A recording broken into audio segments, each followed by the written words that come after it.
Bonjour les amis, Parasha Nitzavim, Nitzavim ça veut dire debout, donc malgré les 98 malédictions depuis Bechukotai jusqu'à Kitavo, vous êtes debout, malgré vos fautes, vous n'avez pas été exterminés. Vous voici debout pour établir un pacte avec Dieu en ce jour. En ce jour, les gens qui croient au Zohar disent que c'est Rosh Hashanah, les gens qui ne croient pas au Zohar disent que c'est la mort de Moïse. Donc Rashi par exemple, il dit c'est le jour de la mort de Moïse qu'il y a cette dernière alliance qui est faite avec consentement du peuple juif, puisque maintenant ils ne dépendent plus de la manne, ils sont plus dans le désert, ils ont vaincu Og et Sichon, ils se sentent forts, ils ont des richesses, ils ont leurs terres, et donc ils ont la liberté de refuser, mais ils ne refusent pas bien sûr. Tu seras son peuple et il sera ton Dieu. C'est ça l'alliance, la dernière alliance qui, contrairement au Sinaï, n'est pas sous la contrainte. Euh, cette alliance est pour les Juifs présents et absents, c'est-à-dire les générations futures. Prenez garde à l'idolâtrie, pierre et bois, argent et or avec eux. C'est-à-dire quoi, argent et or avec eux? Alors que idolâtrie, pierre et bois, c'est pas avec eux. Donc, les Juifs, ils ont traversé l'Égypte, le Canaan, ils ont vu des peuples idolâtres, ils ont vu les abominations, et, euh, et ils ont vu que c'est une sorte de façon de mépriser les idoles, les idolâtres, puisque les idolâtres, ils prennent leurs idoles d'argent et or chez eux, ils les protègent, alors que celles de bois et de pierre, ils les laissent dehors. Sous-entendu, personne ne va voler du bois et de la pierre. Par contre, de l'argent et de l'or, ils vont les voler. Donc au fond, ils savent que les idoles d'or et d'argent ne peuvent pas se défendre contre de vulgaires voleurs. Donc ils se mentent en disant que les idoles ont un pouvoir surnaturel. Donc de là, on pourrait croire, je ne sais pas si c'est ça la réponse, c'est ma réponse en tout cas, parce que c'est vrai que ça fait depuis longtemps que je me pose la question, qu'est-ce que c'est vraiment l'idolâtrie? On n'a pas vraiment les billes pour comprendre qu'est-ce que c'est l'idolâtrie. Aujourd'hui, il y a peut-être les Indiens ou les Thaïlandais qui croient en l'idolâtrie, qui croient en des statues, mais c'est tellement loin de notre culture qu'on a du mal à comprendre exactement qu'est-ce que c'est l'idolâtrie, pourquoi c'est si mal. Dieu, il fait que de nous mettre en garde, c'est pas la première fois ici que l'idolâtrie, c'est quelque chose qu'il veut vraiment pas qu'on fasse. Et nous, il y a, pour nous, il n'y a aucun intérêt de croire en des statues. Donc, c'est peut-être qu'il y a quelque chose d'autre derrière. Et peut-être c'est quelque chose d'autre. Ici, vu que les idolâtres, ils ont l'air de savoir qu'ils sont en train de se mentir, puisqu'ils mettent l'or et l'argent, les idoles d'or et d'argent chez eux, bien protégés. Donc peut-être que c'est ça l'idolâtrie, peut-être que c'est se mentir à soi-même, entretenir un mensonge, entretenir une illusion qui va guider notre vie. Euh, Peut-être qu'il y a un homme ou une femme parmi vous qui se dit la paix sera sur moi et qui va suivre son cœur et qui ajoutera l'ivresse à la soif. Alors là, il y a beaucoup de choses qui sont dites. La paix sera sur moi, ça veut dire parce qu'il n'y a pas plus fort que la paix pour protéger. Si jamais on est idolâtre, mais qu'on est en paix avec les voisins, tout ça, Dieu, il nous attaque pas, il nous punit pas. Dans ce sens-là, grande est la paix, c'est ce que dit Osée 4,17, grande est la paix. C'est Munk qui rapporte ça. Euh, Suivant son cœur, ça veut dire que c'est son cœur qui décide ce qui est bien et mal et non pas la Torah. C'est-à-dire que on peut se dire, voilà, finalement, euh, faire cette mauvaise action, c'est pas si mal que ça, y a pas de mort, c'est pas. Voilà. En fait, non. Si jamais vous mangez du porc ou des choses comme ça, bah, vous contredisez la Torah. Il faut pas suivre son cœur, même si le porc, il a l'air vraiment très bon. Euh, Vous ajouterez l'ivresse à la soif. Alors l'ivresse, c'est les fautes non intentionnelles. Quand on est ivre, on ne sait pas vraiment ce qu'on fait. La soif, c'est les fautes intentionnelles. Donc ajoutera l'ivresse à la soif, c'est-à-dire que Dieu, qui en général pardonne les fautes non intentionnelles, dans ce cas-là, il va aussi punir les fautes non intentionnelles. C'est-à-dire la pauvre personne qui fait l'idolâtrie, même ce qu'elle avait pensé, par exemple, ben, va être puni. Tout ce qui est non intentionnel va être puni. Donc, même les choses qu'elle n'est même pas consciente de faire que c'est une faute, eh ben, elle va être punie. Donc, c'est vraiment très spécial. Donc, ensuite, Hachem ne voudra pas lui pardonner. Pourquoi? Parce qu'ici, elle se dit à l'avance, la paix sera sur moi. Ça veut dire à l'avance, elle prévoit de se repentir. Elle va dire, je vais faire ce péché, après je vais me repentir, tout ira bien. Parce qu'on sait que le repentir, il est tout de suite accepté. Si jamais on fait une faute, quelle qu'elle soit, on se repent, Dieu accepte tout de suite le repentir. Mais cette fois-ci, non. Parce que le repentir, il est prévu avant de faire la faute. Euh, la colère de Dieu est enflammée, le nom est effacé sous les cieux. Le roi Salomon y fait remarquer dans Proverbe 27,5 qu'il vaut mieux une réprimande déclarée qu'une amitié dissimulée. Il vaut mieux une réprimande déclarée qu'une amitié dissimulée. Il vaut mieux que quelqu'un dise honnêtement le mal qu'il pense plutôt qu'il tait le mal qu'il pense au nom de l'amitié, au nom de la paix. Ça va un peu à contresens de ce qu'on avait dit sur la paix tout à l'heure, mais il vaut mieux, quitte à se faire haïr, être honnête et dire ce qu'on pense et dire la réprimande qu'on a dans le cœur. Ensuite, on passe, il y a un petit passage qui donne la conclusion des malédictions qu'on avait vues dans la paracha précédente, à 28-68, Kitavo. Hier, je dis que c'était trop dur de les faire en une fois, du coup, ce passage est là. Mais est-ce que ce passage est très dur? Je ne suis pas tellement sûr, c'est juste la conclusion. Ce qu'il y avait avant, c'était vraiment très dur. La dernière génération, vos enfants qui se lèveront après vous, et l'étranger venant de loin diront souffre et sel. Je ne sais pas pourquoi il dit souffre et sel. Pourquoi tant de colère de la part de Dieu? Et ils diront parce qu'ils ont abandonné l'alliance qu'Hachem a conclue avec eux à la sortie d'Égypte. Alors là, David Zvi Hoffman dit qu'il s'agit du châtiment des 10 tribus. On ne les reverra plus d'après Rabbi Akiva, alors que Rabbi Eliezer pense que si, on les reverra. Aujourd'hui, il y a plusieurs hypothèses, comme quoi peut-être les Anglais, l'Angleterre, c'est une des tribus perdues. Il y en a qui en ont trouvé en Inde ou en Chine, parce que leur tradition, leur culture, elle ressemble au judaïsme ancien, d'avant le Talmud. Ce judaïsme qui était avant le Talmud, il est disséminé dans toute la terre. On ne sait pas vraiment où ils sont, ces 10 tribus. Il y a plusieurs hypothèses. Bien sûr, il ne s'agit pas des Éthiopiens. Les Éthiopiens, c'est les descendants de la reine de Saba et du roi Salomon. Donc c'était des Juifs qui étaient venus de l'extérieur se convertir au judaïsme, comme beaucoup de peuples. Les Iduméens aussi. Le royaume d'Édom s'est complètement converti au judaïsme. Les Khazars côté Ashkénaze, les Berbères côté séfarade. Il y a beaucoup de peuples qui se sont convertis au judaïsme. Ceux-là, on n'en parle pas. On parle des 10 tribus qui étaient descendantes de Jacob et qui ont été perdus lors de la première déportation par les Assyriens, 100 ans avant Nabucodonosor. Donc ces tribus-là, on ne sait pas vraiment où elles sont. On a des idées, d'ailleurs par exemple les Juifs perses, irakiens, iraniens, tout ça. Il y en a qui disent que ça fait partie des 10 tribus. D'ailleurs, il y a un grand rabbin dont le nom m'échappe, il se dit pas séfarade, il se dit des tribus perdues. C'est un champion du Talmud malgré tout, mais voilà.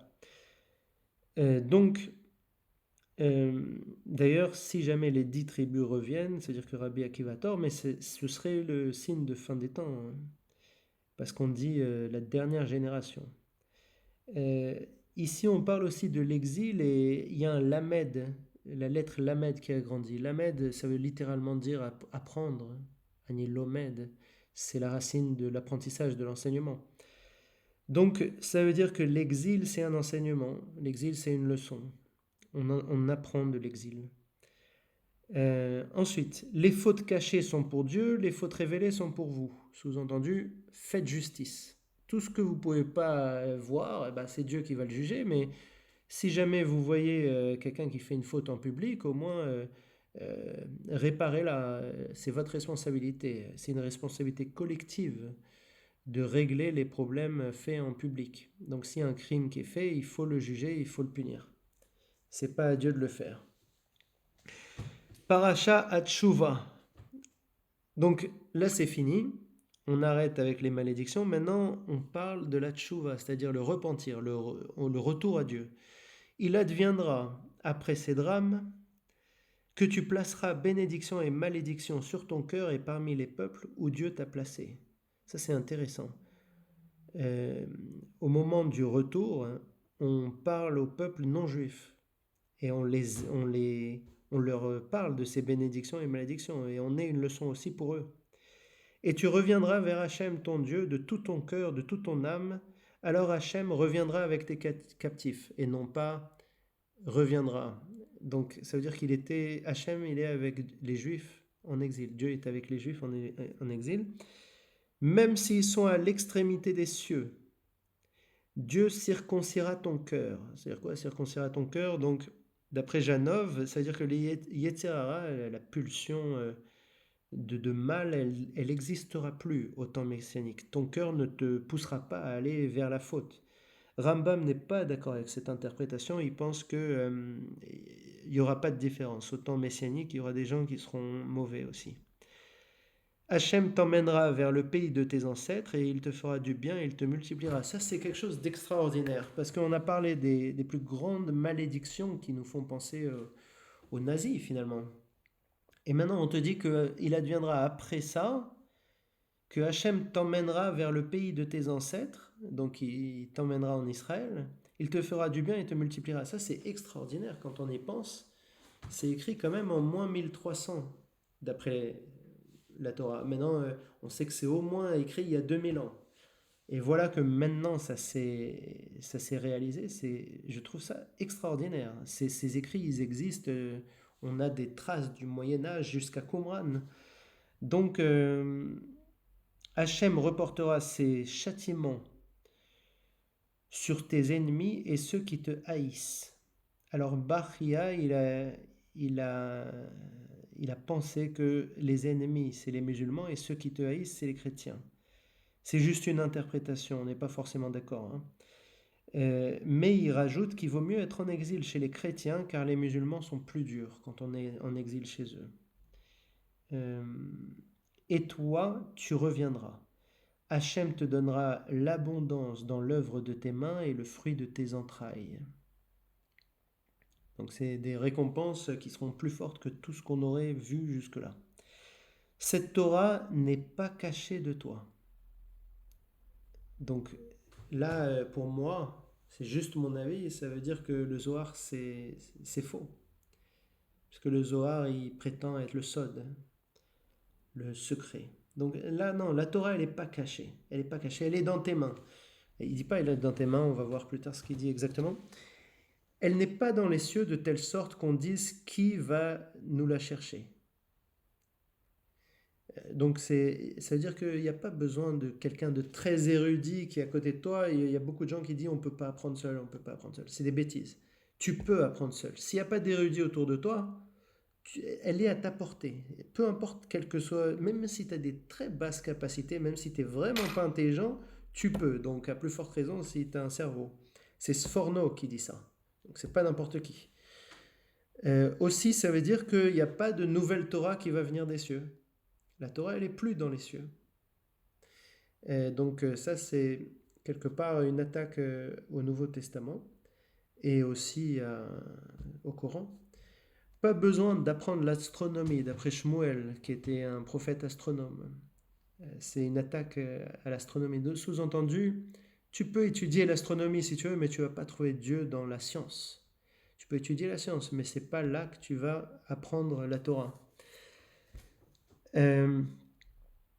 C'est aussi, cette phrase, elle est très importante cette phrase, parce que c'est aussi un rappel de l'histoire de Rabbi Eliezer ben Hyrcanos, qui était contre les sages. Rabbi Eliezer ben Hyrcanos était le meilleur rabbin de son temps, Et il se rappelait que son maître lui avait appris que dans une certaine circonstance, un tel four était pur.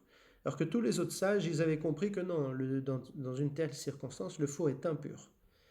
Et il a dit maintenant, j'ai raison, il prouvait par A plus B, et tous les autres sages n'étaient pas convaincus. Du coup, Hyrcanos, qui était le meilleur, il a commencé à prendre à témoin d'abord, je ne me rappelle plus, je crois la rivière. La rivière, il disait, si j'ai tort, que la rivière me... Si j'ai raison, que la rivière aille dans mon sens. Et la rivière qui coulait dans un sens, elle s'est mise à couler dans l'autre sens. Et Rabbi Yoshua, qui représentait les sages, et qui a presque tout le temps tort dans la Mishnah d'ailleurs, il a dit, c'est pas la rivière qui va rentrer dans notre débat sur la Torah. Et la rivière, elle s'est arrêtée. Elle n'est pas revenue dans son truc, elle n'est pas repartie elle s'est arrêtée. Et il a fait comme ça plein de miracles. Il a dit que les murs s'écroulent et les murs ils commençaient à tomber. Et Yahushua il a dit c'est pas aux murs de discuter avec nous. Et les murs ils sont restés inclinés. Sous-entendu, ils ne prennent pas position entre Yeshua et Ben Eliezer. Après, carrément, à la fin, Rabbi Ben Eliezer, Eliezer Ben Hyrcanos, il dit à Dieu que le ciel dise si j'ai raison. Et le ciel lui dit oui, il a raison. Et Rabbi Yoshua, il dit c'est pas au ciel. La Torah n'est plus aux cieux. Donc même maintenant, la Torah, elle est sur terre, elle est entre les mains des sages. Les sages décident de comprendre ce qu'ils comprennent. Et c'est à ta portée à toi aussi. Et sous-entendu, la Torah n'est pas aux cieux, donc c'est ici qu'on dit la Torah n'est pas aux cieux. Quand il y a marqué qui ira nous la chercher, c'est écrit en hébreu mi ya'ale lanu hashmima, qui ira nous la chercher aux cieux. Et les initiales de ces mots mi ya'ale lanu hashmima, c'est mila, c'est-à-dire la circoncision, brit mila. Donc la circoncision, on en déduit que ça élève vers les cieux, ça nous permet de comprendre la Torah et puis surtout ça prédispose à une vie morale et pure. Donc voilà, il y a beaucoup de choses dans ces quelques mots. Ensuite il dit, elle n'est pas non plus de l'autre côté de la mer, mais très proche. C'est-à-dire c'est pas vraiment avec tes propres forces tu vas pouvoir y arriver. Elle est très proche, elle est dans ta bouche et dans ton cœur. Rashi, il interprète ça en disant que ça veut dire on pense à la Torah écrite et orale. Voici, on refait quelque chose, on répète, j'ai l'impression que dans ce livre, on répète toujours la même chose, mais à chaque fois, il y a quelque chose de différent. C'est pour ça qu'il y a quelque chose à dire à chaque parachute. Mais c'est une répétition permanente. Voici, j'ai placé devant toi la vie et le bien d'un côté, la mort et le mal de l'autre. Si tu marches dans ces voies, tu vivras, tu multiplieras, tu seras béni. Sinon, si tu es idolâtre, tu seras anéanti. Et là, les commentateurs, ils en déduisent de la façon dont c'est écrit que le bien et le mal arrivent naturellement. C'est sans intervention divine. C'est pas tu fais une faute, Dieu te punit. Non, c'est naturel. Tu fais la faute, la punition, elle arrive naturellement. On ne sait pas comment, on ne sait pas de quelle façon, mais elle arrive. Je prends le ciel et la terre à témoin contre vous. Alors là, il y a plein de commentaires, mais ils ne sont pas tellement intéressants, donc je ne vais pas épiloguer. J'ai placé la vie et la mort devant toi, tu choisiras la vie. Cette phrase est magnifique, elle est répétée 10 000 fois chez les Juifs, tu choisiras la vie, afin que tu vives toi et ta descendance pour aimer Hachem, pour aimer Dieu. Maral, il en déduit qu'il faut étudier la Torah par amour et non par intérêt, mais c'est juste l'opinion de Maral. Chaque fois que c'est pas un rabbin de la Mishnah ou quoi, c'est beaucoup moins fort. C'est juste une opinion. Il faut pas non plus y aller aveuglément à croire. Il faut respecter l'opinion parce que c'est quelqu'un qui a passé sa vie à étudier la Torah, mais c'est pas non plus une parole de grand rabbin de la Mishnah ou de Moïse d'ailleurs. Pour aimer Dieu et écouter sa voix, car il est ta vie. Dieu est ta vie et la longueur de tes jours, afin de demeurer dans la terre que Hachem a promis à tes ancêtres. Voilà, ça c'est le but ultime, vivre en Israël. Donc Ketuvot 110b, Il est marqué: mieux vaut vivre en Israël parmi des non-juifs qu'en exil parmi des juifs, parce que vivre en dehors d'Israël, c'est équivalent à vivre sans Dieu. Donc ça, c'est une remarque pour moi, parce que moi, je suis parti d'Israël. Donc, effectivement, il faut que je pense plutôt à retourner en Israël. D'après cette interprétation, cette fois-ci, c'est la Gemara, c'est pas la Mishnah. Donc c'est un peu moins fort. Mais c'est fort quand même. C'est plus fort que le Maharal, par exemple. Et le Maharal, il est plus fort que des rabbins ou mon interprétation personnelle des rabbins modernes, je dirais. Maharal, c'est un rabbin du Moyen Âge, mais de l'époque de Yosef Karo, mais il croyait au Zohar, parce qu'il n'avait pas les éléments qu'on a aujourd'hui. Donc il faut prendre certaines interprétations avec des pincettes. En tout cas, si on lit la paracha telle qu'elle est, on est épaté des prophéties qui se sont réalisées. Euh, on est épaté de pas mal de choses si on lit cette paracha Nitzavim, parce qu'il y a quelque chose d'éternel. Effectivement, les Juifs, les malédictions qui tombent sur les Juifs sont énormes, sont bibliques. Et pourtant, on est toujours là. On est toujours là, malgré... on est le seul peuple antique toujours là. On est les seuls qui ont été témoins de l'Égypte antique et qui sont toujours là. Donc, Nitzavim, on est toujours debout et malgré nos fautes, on n'est pas parfait, nous. On a fait des fautes qui sont très graves. Et pourtant, on est toujours là. C'est l'alliance qu'on a avec Dieu et cette alliance, elle est éternelle. Et effectivement, après la tempête, on va dire, on revient en Israël. Donc, une paracha très courte et très puissante, d'après moi. Et on se revoit la semaine prochaine pour la prochaine paracha.